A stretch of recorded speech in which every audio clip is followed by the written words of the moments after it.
93 წლის პატრიარქს, ხვალ შუა დღეს, იმ ტაძარში დაკრძალავენ, სადაც პირველად მოიხსენიეს სრულიად საქართველოს კათოლიკოს პატრიარქად და როგორც ერის სულიერმა წინამძღვარმა პირველი წირვა ჩაატარა. ხმების დამთვრელმა კომისიამ დაითვალა დელეგატებისაგან მიცემული ხმები და აღმოჩნდა, მოსაყდრე ილია ერთხმად არის არჩეული სრულიად საქართველოს კათოლიკოს პატრიარქად. 1977 წელს გადაღებულ ამ უნიკალურ კადრებში 44 წლის მოსაყდრე ილია მე-12 საეკლესიო კრებას უძღვება. სასულიერო პირების საგანგებო შეხვედრა პატრიარქი დავითის სიკვდილიდან 45 დღის თავზე შედგა და მას 45 დელეგატი ესწრებოდა. აქ მყოფებს ბიულეტენში ხელით დაწერილ ერთადერთ კითხვაზე უნდა ეპასუხათ, ვინ სურთ სამოციქულო ეკლესიის მომავალ ხელმძღვანელად. იმ დროს, როცა კრების მონაწილეები ახალი წინამძღვრის ასარჩევად ემზადებოდნენ, გარდაცვლილი პატრიარქის დავით მეხუთის მოსაყდრე ილიამ სიტყვა ითხოვა. მოგმართავთ ყველა დელეგატს, თქვენ ნუ მოგერიდებათ, უკეთ უყავთ თქვენ სხვა კანდიდატი, თქვენ შეგიძლიათ გადაშალოთ ის სახელი, რომელიც წერია იქ და დააწეროთ სხვა. თქვენ ამაში არ ხართ შეზღუდული. სამანდატო კომისიას ვთხოვთ, რომ ჩაატარონ ფარული კენჭისყრა. ცურტაველი ეპისკოპოსი ვახტანგი ამ ისტორიის მონაწილეა. ვიდეო არქივს შემორჩა კადრები, სადაც 24 წლის დიაკვანი საქართველოს 151 პატრიარქის არჩევას ესწრება. დეკემბრის იმ სუსხიან დღეს სიონის ტაძარში მოქალაქეები ადრიანად მისულან, რომ ახალი პატრიარქის ტახტზე აყვანა პირადად ენახათ. აქედაც შევედი. ძალიან ბევრი ხალხი ელოდებოდა მისი უწმინდესობის არჩევას და ყველა რაღაცას ახალს ელოდებოდა. რაღაც დიდი მოვლენა მოხდება და ეს მოვლენა იქნება მისი უწმინდესობის არჩევა პატრიარქად. მეამაყება, რომ ასეთი ადამიანის გვერდში მომიწია მე პირადად თანაცხოვრება. მეუფე ვახტანგი გვიყვება, რომ ილია მეორეს მხოლოდ 50-მდე მოქმედი ტაძარი დახვდა. 5 ეპარქიით და დაახლოებით 70 სასულიერო პირით. კომუნისტური რეჟიმის შიშით იმ დროს წირვაზე მრევლი პრაქტიკულად არ დადიოდა. ილია მეორეს კი წლები დასჭირდა, რომ ადამიანებში რწმენა და ღმერთი დაებრუნებინა. ეს უკვე ისეთი პერიოდი არის, რომ იდეოლოგია იყო ჯერ კიდევ კომუნისტური ყველაფერში, შეზღუდული იყო ეკლესიაში, შესულაც ცოტა იყო, რა თქმა უნდა, ეკლესიები გახსნილი. 5-7 ეპისკოპოსიც არ იყო საქართველოს ეკლესიაში მაშინ. ბოლო წუთები და საათები, რაც როცა გაჟღერდა, რომ პატრიარქი ჯანმრთელობა უკვე იყო ძალიან უკვე მუქრებოდა ძალიან დიდი საფრთხე. აი რო ხო გეტყვიდი, რომ აქ რო გამოსულიყავი ქუჩაში, არც ერთ სოფელში ხალხი გარეთაც არ დადიოდა არავინ რა. ისეთი რაღაცა, ესეთი სიჩუმე იყო ჩამოვარდნილი. ადგილობრივები ამბობენ, რომ 17 მარტს, პატრიარქის სიკვდილის დღეს, მის მშობლიურ სოფელში, სნოში, სიჩუმეც კი ტკივილს ყვიროდა. მთელი დღე მართლა გეუბნებით ტელევიზორს არ მოვცილები ვარ. ძალიან გულის ფანცქალით ვისმენდი ყოველ ინფორმაციას, რომ როგორი მდგომარეობა იქნებოდა, როგორ იქნებოდა, თან ვლოცულობდი, რომ მერთო ოღონდ კარგად იყოს. იმიტომ რომ ის ვიცი როგორი თითქოს ოჯახის წევრი რო დაგეგუპება და ოჯახის წევრი რო აღარ ყავს და გამოგეცლება ხელიდან, ზუსტად ესეთი განცდა მაქვს და ზუსტად ისე განვიცდი. 17 მარტს მთელი დღე ყველა ტელეეკრანებთან იყო მიჭაჭული. კავკასიის მედიცინის ცენტრიდან გავრცელებული ახალი ამბები ხან იმედს აჩენდა და ხან ამ იმედს კლავდა. აქ სნოში იმ მომენტში მხოლოდ ლოცვა შეეძლოთ იმ ირაკლი ღუდუშაური შიოლაშვილისთვის, რომელიც ბავშვიც ახსოვთ, ახალგაზრდაც და ხანდასმულიც. ეს 2 დღეა სულ ტირეშვილო. რაც გავიგერო, გარდაიცვალა. გარდაცვალებამდე 1 საათით ადრე სანთელი ავანთე და ეხეწებოდი უფალსა. ცოტას მეთქი მაინც გაუხან გრძლივეთ. ჩვენს პატრიარქს სიცოცხლე მეთქი. ჩაიწვა ის ანთელი და გამაცხადეს ტელევიზორში, რომ პატრიარქი გარდაიცვალა. მას შემდეგ ცრემლით ვზივარ ტელევიზორის წინ და უსმენ პატრიარქის შესახებ ყველა რასაც ყვებიან.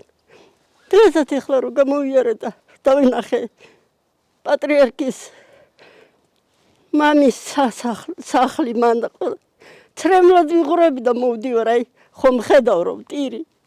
სულ ყველას გვიყვარს, ღმერთკაცი იყო ჩვენთვის პატრიარქი.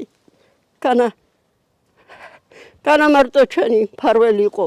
სულ ყველას ფარველ ანგელოზად მეგვევლინა ეგა ჩვენი შვილო. სულ ყველას გვიყვარს, სულ ყველას. ეს კადრები ხუთშაბათს სნოში პატრიარქის კურთხევით აშენებული ეკლესიის ეზოშია გადაღებული.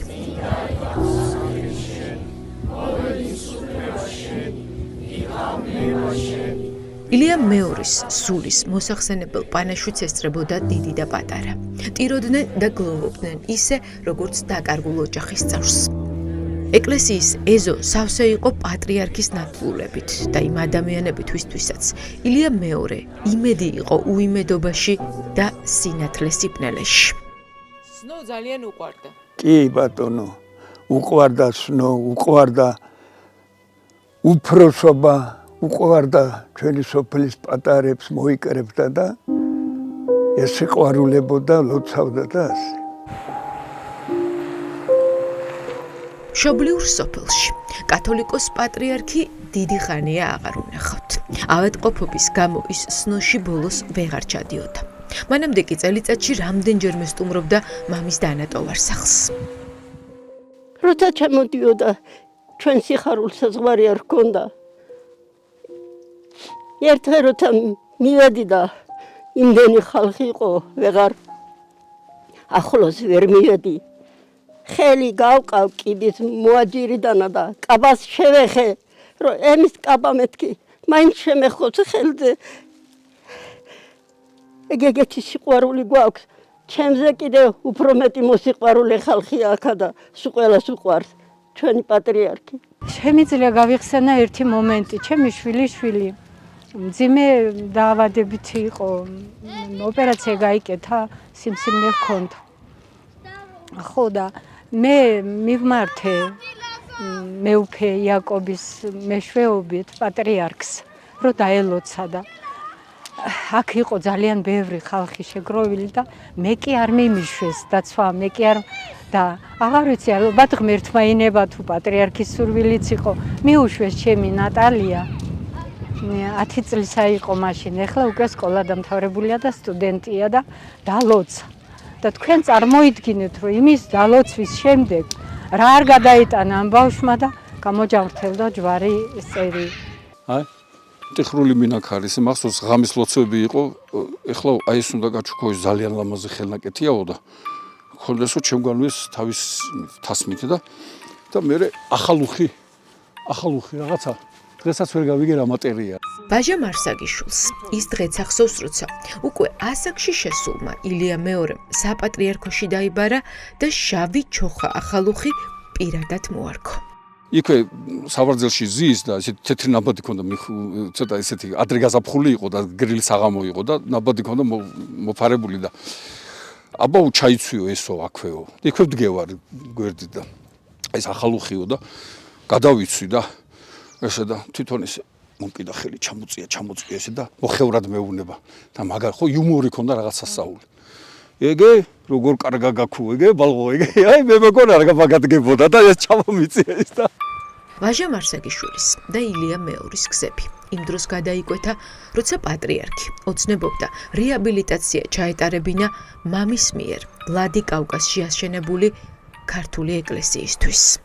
ჩვენი ქართული ეკლესია ლადი კავკასში წმინდა ნინოს სახელობის, სადაც მონათლულია პატრიარქი. მომიყვარო თოთო ყოფილიყავი ორი თვის პატარა ვიყავიო რომ მომნათლესო და მაგ ეკლესიაშიო და იმ ეკლესიის მიმდებარედ ერთი შენობის ერთი სივრცეა მთლიანად არის ქართული სკოლა, მე-19 სკოლა. ლადი კავკასში სკოლის წინ მდებარე წმინდა ნინოს სახელობის ეკლესიაში, ისევე როგორც საქართველოში მოქმედ ყველა ტაძარში ილია მეორის ფოტოა დაბრძანებული. ეს კადრები სპეციალურად შაბათის ეთერისთვის ადგილობრივებმა გადაიღეს. ამ ქალაქში 1933 წლის 4 იანვარს ირაკლი შიოლაშვილი დაიბადა. მამა ჩემი და დედა ჩემი მორწმუნეები იყვნენ.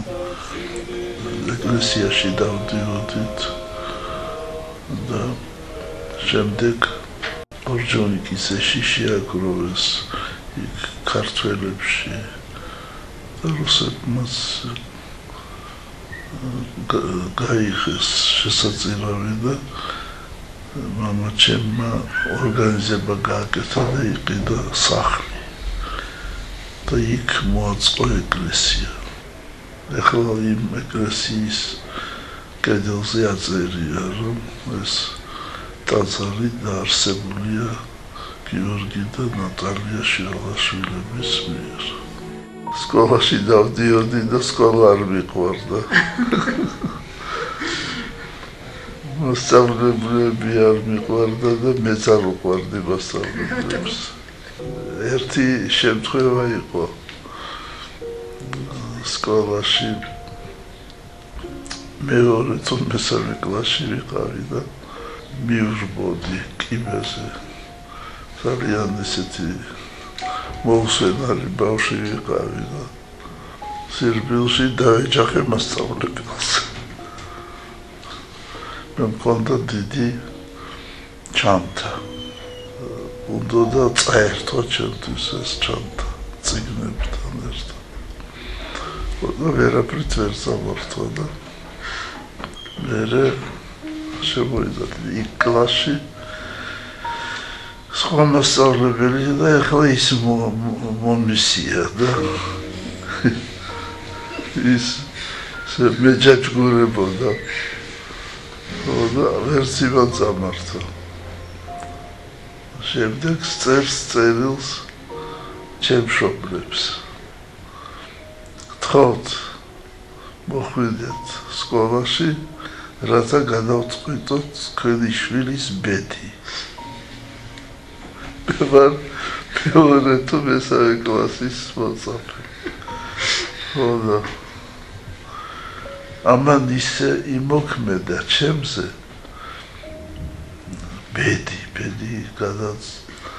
ბედი წყდება მეთქი. ეს ბავშვისთვის ისეთი ტრავმა იყო, რომ აი ეხლაც რომ მახსენდება ის, აი პირდაპირ ცუდად ხვდები. ლადი კავკასის ერთადერთ ქართულ სკოლაში ირაკლი შიოლაშვილი სნოდან გადაიყვანეს. პატრიარქს, აი აქ ასწავლა წერა-კითხვა ადგილობრივმა მასწავლებელმა სიდო ღუტუშაურმა. სნოს სკოლას ახლა რეაბილიტაცია უტარდება. ილია მეორის თხოვნით შენობამ პირვანდელი სახე უნდა დაიბრუნოს. ძველი სკოლის გვერდით მდებარე შენობაში კი, სადაც ახლა 30 მოხევე ბავშვი სწავლობს, გარდაცვლილი პატრიარქის კუთხეა მოწყობილი. მიტანილია ქადაგებების წიგნი და მისი დაწერილი საგალობლები ისმის.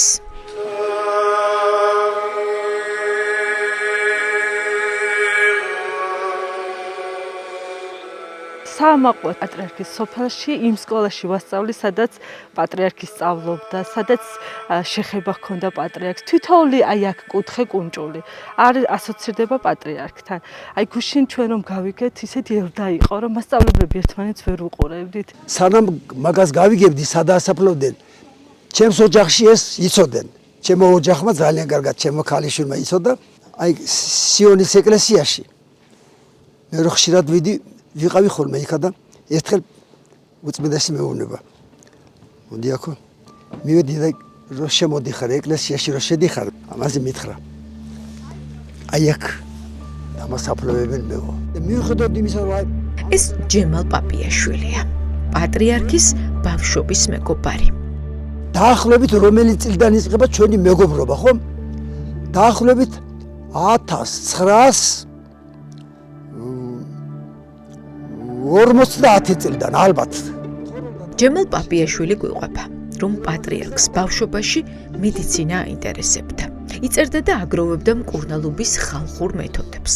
სანამ მოსკოვში სასულიერო აკადემიაში ჩაირიცხებოდა, ირაკლი შიოლაშვილი გატაცებული ფოტოგრაფიითაც ყოფილა.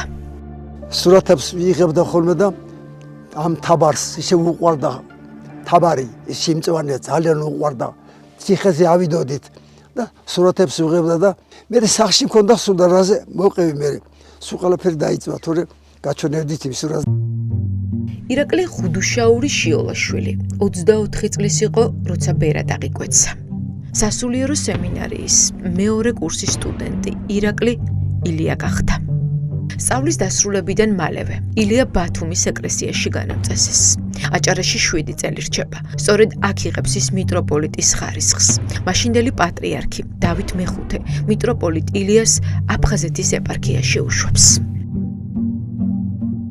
ცხუმ აფხაზეთის მიტროპოლიტი იყო, როცა ერთ დღეს სოფელ სნოში ხმა გავრცელდა, რომ შიოლანთ მუხდელი ყაზბეგში ჩამოდის და სურველები უნდა მონათლოსო. როგორც ირკვევა, მოხევეები მაშინ სწორედ ასე მოიხსენიებდნენ ილია მეორეს. ჩამოვიდა, პატარები ვიყავით, ბევრი იყო მოუნათლავი და ჩამოიყვანა სამღვდელოება და მამები და შვილები მოგნათლა ერთად. მოგნათლეს პატრიარქის კურთხევით. აი აქ იყო პირველად ნათლობა ჩატარდა მდინარეზე, ყველა ვერ შევძელით მისვლა, დღესასწაული იყო და ოჯახშიც იყო სუფრები გაშლილი და შემდგომ აჩხობში გავედით, პატრიარქის ბიძაშვილის სახლში მოვინათლეთ. ანუ ნაწილი მდინარეში მოვინათლათ. ნაწილი ვინც მოინათლა, მდინარეში მოინათლა და ჩვენ მოვინათლეთ სოფელ აჩხობში პატრიარქის ბიძის სახლში. იქ იყო ემბაზი გამართული და ემბაზი იყო და იქ მოვინათლეთ. ჩვეულებრივი წესის დაცვით. სოფელ სნოში ხვდებით პატრიარქის ბიძაშვილსაც. ჯემალ შიოლაშვილი გვყვება, რომ ილია მეორის პატრიარქობა მამამ გიორგი შიოლაშვილმა იწინასწარმეტყველა. 10 წლის იყო მაშინ ირაკლი, როცა მამამ ოჯახში თქვა, რომ მისი შვილებიდან ერთ-ერთი საქართველოს პატრიარქი გახდებოდა. უთქვამს მის მამას, რომ ჩემი შვილი ერთ-ერთი მაინც გახდება პატრიარქი, ну ასეთი სამღვდელოების მიმყოლი, ლოცველი და მართლა ასე გამოვიდა. მამის ანდერძი შეასრულა და უწმინდეს და უნეტარესი საქართველოს პატრიარქი ყავდა და ასეა. ილია მეორის ცხოვრება მარტივი არ ყოფილა. პატრიარქობის პერიოდში სასულიერო პირების ნაწილმა სამჯერ ამბოხი მოუწყო. ერთხელ გადაყენებას მღვდელმთავრების ჯგუფი იმ დროს უპირებდა, როცა ჟენევაში მსოფლიო საეკლესიო კრებაზე იმყოფებოდა. საქართველოს კათოლიკოს პატრიარქმა მაშინ ვიზიტი შეწყვიტა და სასწრაფოდ თბილისში დაბრუნდა. დღემდე განხილვის თემაა მისი და ზვიად გამსახურდიას დაპირისპირება და მისი განსაკუთრებული ურთიერთობა ედუარდ შევარდნაძესთან. ეს არის სიმბოლო ჩვენი გადარჩენისა, ჩვენი ძლიერებისა და ჩვენი გამარჯვებისა. მე ვარ პირველი სოციალისტის. აი ამ წმინდა დღეს მე მუხმოვების გქონდ ჩემი და მაპატრიოტის. ეკლესია შეიძლება პირდაპირ ვერ უპირისპირდებოდა საბჭოთა რეჟიმს, მაგრამ ცდილობდა ნაბიჯ-ნაბიჯ გაეძლიერებინა ეროვნული თვითშეგნება. ასეთ გადაწყვეტილებად ჩაითვალა 1987 წელს ილია ჭავჭავაძის წმინდანად შერეცხვა და ეს მაშინ არ იყო მხოლოდ ეკლესიური აქტი. პატრიარქი საჯაროდ აღიარებდა ილია მართლის სულიერ ავტორიტეტს. ამ პერიოდში პარალელურად იწყება ეკლესიისთვის ჩამორთმეული სტატუსის აღდგენაზე მოლაპარაკებები. ქვეყანაში ამ დროს მიტინგებია, ქუჩაში ეროვნული მოძრაობის ლიდერები დგანან. მე ახლომარცნობენ, რომ საშიშროება რეალურია. შეიძლება ამ საშიშროებამდე დარჩა სულ რამდენიმე წუთი.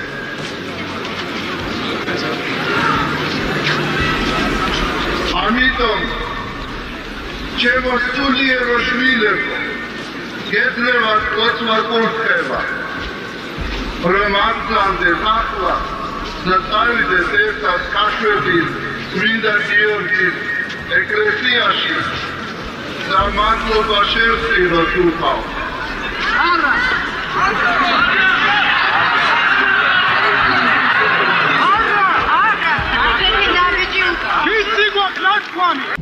რუსეთის ეკლესიის მიერ ჩამორთმეული ავტოკეფალია 106 წლიანი პაუზის შემდეგ 1990 წელს მსოფლიო პატრიარქის დიმიტრიუსის გამოცემული ოფიციალური სიგელით აღდგა. ილია მეორის პატრიარქობის პერიოდში სახელმწიფოსა და მართლმადიდებელი ეკლესიის ურთიერთობა ახალ ეტაპზე გადავიდა. ახალი კონსტიტუციის მიღების შემდეგ ხელი მოეწერა კონკორდატს. ამ შეთანხმებას კი წინ უძღოდა ყველაზე დიდი ტაძრის მშენებლობის დაწყება. ეს საფუძველი ეკრება წმინდა სამების ტაძარს და დღეს საფუძველი ეკრება ძლიერ საქართველოს. ამ ამბიდან 30 წლის შემდეგ სამების ტაძრის მიმდებარე ტერიტორია ასე გამოიყურება. ქვეყანაში უკვე 4 დღეა გლოვა. ხალხი ერის სულიერ წინამძღვარს ემშვიდობება პატრიარქს, რომელიც 9 საუკუნე მართავდა ქართულ ეკლესიას. მეოთხე დღეა ადამიანები რიგში დგანან დღეც და ღამეც. აქ საოცრება ხდება, ნამდვილად ეს არის ის რაც თქვა უწმინდესმა რამოდენიმე ხნის უკან, რომ წმინდა სამება აერთიანებს. და მართლაც აი დღეს ის გნობა, ეს ერთობა ერისა ვერასოდეს ვერ ვეუნეოდი, რომ აი როგორ მიყვარდა. ეს არ მქონდა. რაღაცნაირად მერიდებოდა ამისი. რომ ცდილობდი საქმე დამემტკიცებინა და აი ახლა რაღაცნაირად მინდა რომ უთხრა მის უწმინდესობას, რომ ძალიან მიყვარს.